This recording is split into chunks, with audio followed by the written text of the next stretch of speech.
Welcome to Burlap Teachers. Enjoy the video. In this video, I will explain how to play Cyberpunk 2077 on Mac. The most effective and often only way to experience this demanding title on your Apple computer is through cloud gaming. This innovative approach allows you to stream the game from powerful remote servers directly to your device, completely bypassing your Mac's internal hardware limitations. You'll need a robust internet connection, ideally 50 megabits per second or more, and a subscription to a suitable service. This ensures a smooth and immersive Night City experience.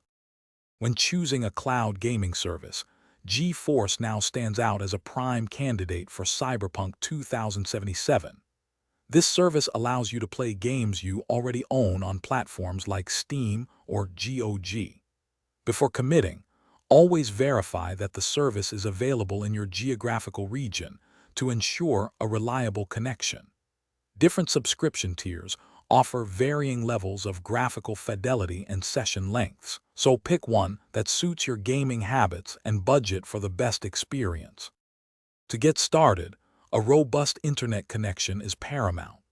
Aim for at least 50 megabits per second download speed, though 100 megabits per second is ideal for optimal performance.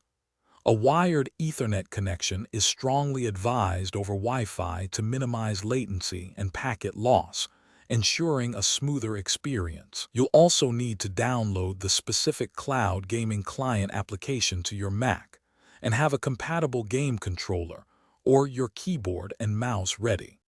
Once everything is set up, log into your cloud gaming service account through the client application.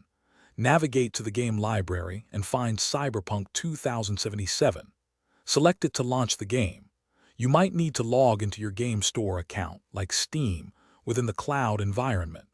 Adjust any in-game graphical settings to match your connection's capabilities for the best balance of visuals and performance. Now, you're ready to explore the vast, vibrant world of Night City on your Mac. Thanks for watching. Consider subscribing if this video helped you.